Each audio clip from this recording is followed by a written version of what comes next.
GNM করেছেন অথবা nursing এর বিএসসি করেছেন, তাহলে আজকের ভিডিওটা আপনাদের জন্য।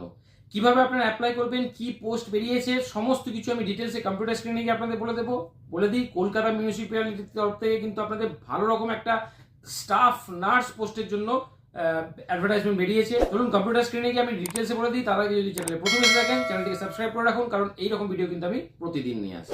কলকাতা মিউনিসিপ্যাল কর্পোরেশনের তরফ থেকে বেরিয়েছে অ্যাডভার্টাইজমেন্ট, নাম্বারটা এখানে কিন্তু দিয়ে দিয়েছে 8/কলকাতা সিটি NUHM সোসাইটি /2025-26। ডেট হচ্ছে 27 ফেব্রুয়ারি 2026। এখানে যে ওয়েবসাইটটা আছে সেই ওয়েবসাইট হচ্ছে www.kmcgov.in। স্টাফ নার্স পোস্টের জন্য আপনাদের কিন্তু অ্যাডভার্টাইজমেন্টটা বেরিয়েছে। টোটাল যে সিটটা আছে সেটা দেখুন, আনরিজার্ভ ক্যাটাগরিতে হলে 33টা, আনরিজার্ভ স্পোর্টস পার্সন হলে হচ্ছে 2টো, আনরিজার্ভ যদি ডিসেবিলিটি থাকে লোয়ার ভিশনে তাহলে 1টা, যদি শুনতে অসুবিধা হয় তাহলে 1টা, যদি unreserved people with disability multiple disability আছে তাহলে 1টা, এবং যদি উইকার সেকশন হয় ইকোনমিক্যালি উইকার সেকশন EWS যদি হন তাহলে 8টা, এসসিদের ক্ষেত্রে 18টা, SC PW দের ক্ষেত্রে 1টা, ST দের ক্ষেত্রে 6টা, OBC এর ক্ষেত্রে 8টা, OBC B এর ক্ষেত্রে 7টা, মানে টোটাল হচ্ছে 86টা। টোটাল 86টা কিন্তু পোস্ট আছে স্টাফ নার্স পোস্টের জন্য। যে এলিজিবিলিটি ক্রাইটেরিয়া সেটা হচ্ছে আপনাদের ওয়েস্ট বেঙ্গলের রেসিডেন্ট হতে হবে এবং লোকাল ল্যাঙ্গুয়েজের কিন্তু আপনাদের জানা থাকতে হবে, মানে বাংলা আপনাদের জানা থাকতে হবে, তাহলে কিন্তু আপনারা অ্যাপ্লাই করতে পারবেন। এডুকেশনাল কোয়ালিফিকেশন, ক্যান্ডিডেটকে জিএনএম নার্সে ট্রেনিং কোর্স যে কোনো রেকগনাইজড ইনস্টিটিউট থেকে বা ইন্ডিয়ান নার্সিং কাউন্সিলের আন্ডারে বা ওয়েস্ট বেঙ্গল নার্সিং কাউন্সিলের আন্ডারে আপনাদের করতে হবে, অথবা আপনাদের যদি নার্সিং কোর্স করা থাকে বিএসসি করা থাকে তাহলেও কিন্তু আপনারা অ্যাপ্লাই করতে পারবেন। বয়স আপনাদের যেটা বলে দিয়েছে সেটা হচ্ছে 40 বছরের নিচে হতে হবে বয়স। SC ST OBC তে যা ছাড় আছে সেই ছাড়টা কিন্তু আপনারা পাবেন। আপনাদের যে বেতন হবে সেই বেতনটা হবে 25,000 টাকা পার মান্থ, মাসে 25,000 টাকা আপনাদের বেতন হবে।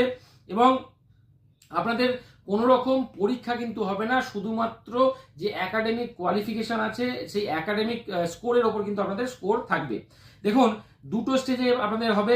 এখানে হচ্ছে আপনাদের প্রথমে যে একাডেমিক যে আপনাদের নাম্বার থাকবে তার উপর বেস করে একটা এলিজিবিলিটি মেরিট লিস্ট বানাবে এবং তারপর আপনাদের ইন্টারভিউ হবে। ওকে, এই দুটো স্টেজে কিন্তু আপনাদের সিলেকশনটা হবে।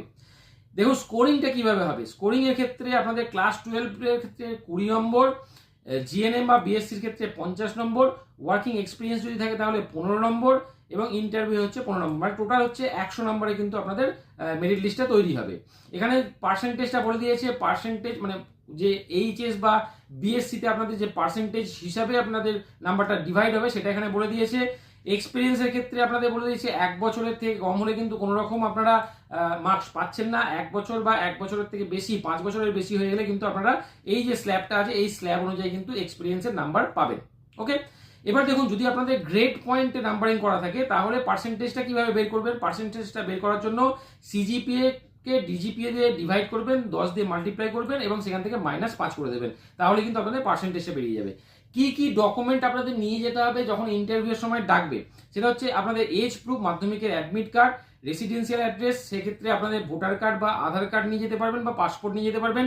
ক্লাস 12 এবং জিএনএম বা বিএসসির সমস্ত কিছু ডকুমেন্টস নিয়ে যাবেন, মার্কশিট, সার্টিফিকেট, সমস্ত কিছু।